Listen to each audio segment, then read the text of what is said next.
नमस्कार दोस्तों, मित्रों, एक महाविद्यालय की बात है। एक प्रोफेसर साहब अपनी कक्षा में उन दो सर्वश्रेष्ठ विद्यार्थियों को खड़ा करते हैं जो कि सबसे होशियार थे।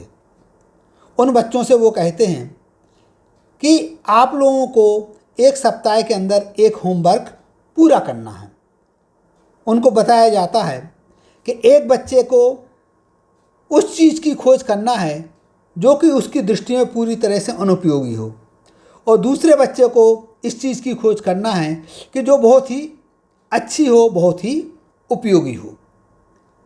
दोनों बच्चों को यह कार्य दे दिया जाता है।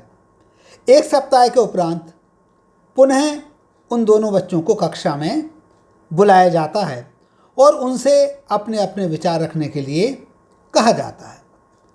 जिस बच्चे से अनुपयोगी चीज़ के बारे में कहा गया था वो कहता है कि मुझे सबसे ज़्यादा अनुपयोगी, सबसे ज़्यादा बेकार चीज़ मनुष्य का शरीर लगा। मैंने देखा कि जो दूसरी चीज़ें हैं वो किसी न किसी रूप में उपयोगी हैं। पहले मैंने सोचा कि जो घास फूस है वो बेकार है, लेकिन मैंने देखा कि उसका भी उपयोग हो रहा है। उसे जानवर खा रहे हैं, वो पर्यावरण की सुरक्षा कर रही है। फिर मैंने सोचा कि जो जानवर हैं वो अनुपयोगी हैं, लेकिन मैंने देखा कि मरने के बाद उनकी हड्डियाँ, उनकी चमड़ी सब कुछ काम में आता है। लेकिन मुझे ऐसा लग रहा है कि जो मनुष्य का जो शरीर है वो किसी काम नहीं आता है। इसका मतलब मनुष्य सबसे बेकार है। वो तो जब मर जाता है तो जहाँ दफनाया जाता है उस ज़मीन को घेर लेता है। यदि उसको जलाया जाता है तो तमाम लकड़ियाँ बेकार जाती हैं। तो मनुष्य के शरीर को उसने पूरी तरह से बेकार बताया। दूसरे बच्चे को अपनी बात कहने का जब मौका मिला तो वह बोलता है कि मेरी दृष्टि में मनुष्य का शरीर ही सबसे ज़्यादा उपयोगी है। मनुष्य अवस्था प्राप्त करने के बाद ही हम त्याग और तपस्या की बातें कर सकते हैं। मनुष्य अवस्था प्राप्त करने के बाद ही हम साधु महात्मा बन सकते हैं। हम पाठ पूजा कर सकते हैं, हम दूसरों का उपकार कर सकते हैं, और इस प्रकार से सकारात्मक बातें उस बच्चे के द्वारा कही गई जो कि दूसरों को बड़ी ही उपयोगी लगी।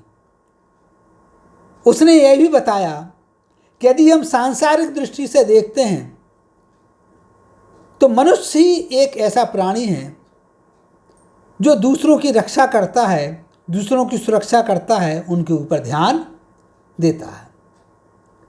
दोनों बच्चों की बातों को सुनकर के प्रोफेसर साहब कहते हैं कि इन दोनों बच्चों ने जो बातें कही हैं दोनों ही अपनी अपनी जगह सही है। हम जिस प्रकार का नज़रिया रखेंगे, जिस प्रकार का दृष्टिकोण रखेंगे, हमें वो वस्तु वैसे ही प्रतीत होगी। यदि हम मनुष्य के शरीर को उपयोगी मानकर चलते हैं तो उसमें वो तत्व नज़र आएंगे, और यदि हम उसको अनुपयोगी मानते हैं तो हमारे लिए वो तत्व नज़र आएंगे। तो आवश्यकता है कि हमारा नज़रिया किस प्रकार का है। यदि हमारा नज़रिया सकारात्मक है तो हम उस प्रकार से सोचेंगे, और उसी वस्तु के प्रति यदि हमारा नज़रिया नकारात्मक है तो हम उस प्रकार से सोचेंगे। तो मित्रों, अपनी सोच को सकारात्मक रखिए, सकारात्मक रखते हुए आगे बढ़िए। और आप जो ये कहानियाँ सुन रहे हैं, मेरी बातें सुन रहे हैं, मेरे YouTube channel SK Jain diaries पर आप मुझसे जुड़े रहिए। नमस्कार, जय हिंद, जय भारत।